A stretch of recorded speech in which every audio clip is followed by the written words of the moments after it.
जय श्री हरि विष्णु साथियों, कैसे हैं आप सभी लोग। श्रावण मास में आने वाली एकादशी को कामिका एकादशी के नाम से भी जाना जाता है। तो आइए जानते हैं श्रावण मास में एकादशी किस दिन है और किस दिन एकादशी का पारण है। इसको करने से क्या फल मिलता है, क्या महत्व है और संपूर्ण विधि जानते हैं।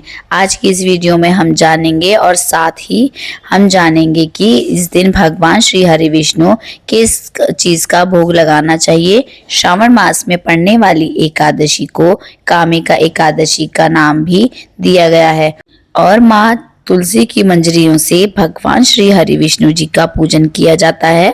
और ब्रह्मा जी ने नारद जी को एकादशी का व्रत का महत्व बताते हुए कहा कि जो भी मनुष्य इस दिन तुलसी जी की पूजा और दर्शन करता है उसकी यम यातनाएं नष्ट हो जाती हैं और इसीलिए कामिका एकादशी के दिन तुलसी पूजन का महत्व माना जाता है।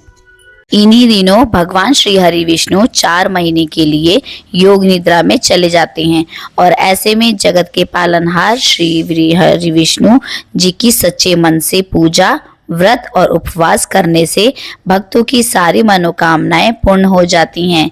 हिंदू पंचांग के अनुसार इस बार कामिका एकादशी 8 अगस्त यानी कि शनिवार को दोपहर में 2:01 पर लग रही है और एकादशी तिथि का समापन होगा 9 अगस्त रविवार को 11:05 पर। इसीलिए कामिका एकादशी का उपवास 9 अगस्त रविवार को ही रखा जाएगा। जैसे कि आप सभी लोग जानते ही हैं कि रविवार को तुलसी जी का स्पर्श नहीं किया जाता है और ना ही उनको जल ही अर्पित किया जाता है और इसीलिए ऐसी स्थिति में आप शाम को बिना तुलसी जी को स्पर्श किए हुए दीपदान कर सकते हैं और आप चाहें तो तुलसी चालीसा पढ़ सकते हैं, तुलसी जी की कथा पढ़ सकते हैं।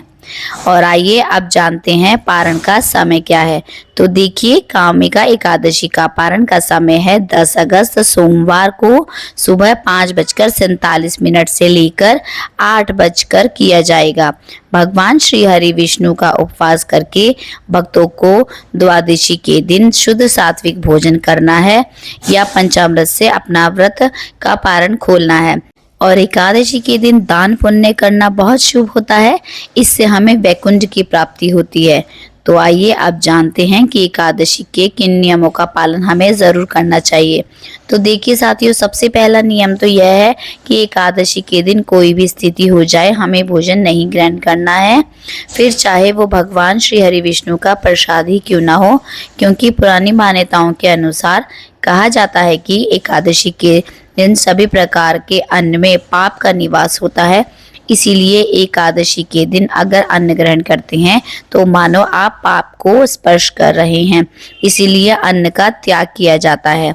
इस कारण से एकादशी के व्रत को अगले दिन ही पारण के साथ खोला जाता है। अब जानते हैं एकादशी के दिन क्या खाना चाहिए और क्या नहीं खाना चाहिए। तो देखिए साथियों, एकादशी को हमें गेहूं, चावल, ओट्स, मक्का, ये आज सभी प्रकार की दालें हो गई, इनमें से कोई भी बनी हुई वस्तु का सेवन नहीं करना है। और इसमें क्या खाना चाहिए, तो इसमें हम फ्रूट्स ले सकते हैं, दूध ले सकते हैं, दही, छाछ ले सकते हैं, लस्सी ले सकते हैं या मक्खन ले सकते हैं। और मीठे में हम खीर या मिश्रित ले सकते हैं, गुड़ ले सकते हैं। और साथियों, अगर आपको कोई प्रसाद देता है तो आप उसको मना नहीं करेंगे, आप प्रसाद ले लेंगे पर उसको माथे से लगाकर आप अपने पास रख लेंगे उसको।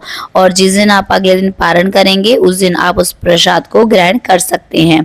साथियों, आप एक बार सोच के देखिए कि 1 महीने में केवल 2 बार आती है एकादशी, जिसका आपको उपवास करना होता है और एक छोटे से त्याग से आपके मन को बहुत शांति मिलती है और भगवान श्री हरि विष्णु की भक्ति में मन लगा रहता है। कई भक्त तो बिल्कुल एकादशी का निर्जला व्रत करते हैं और कई भक्त जो है वो फलाहार के साथ रखते हैं, एकादशी के व्रत को धारण करते हैं और अपने मन को शांति का प्रदान करते हैं। और इस दिन आप ज़्यादा से ज़्यादा हरे कृष्ण का जाप करें और भगवत गीता या भागवत का अध्ययन करें। भगवान के मंदिर जाएं, सेवा करें, दान करें, तुलसी माँ की सेवा करें। जितना हो सके माँ तुलसी की सेवा कर सकते हैं। साथियों, आपको एकादशी के दिन सुबह ब्रह्म मुहूर्त में उठना है और स्नान आदि से निवृत्त होकर आप एक चौकी लगाएंगे।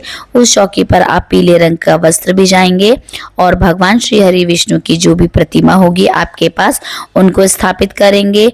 परंतु उससे पहले थोड़ा सा आप ध्यान दीजिएगा, आपको फूलों का आसन बनाना है, तभी आपको प्रतिमा का स्थापित करना है, ठीक है।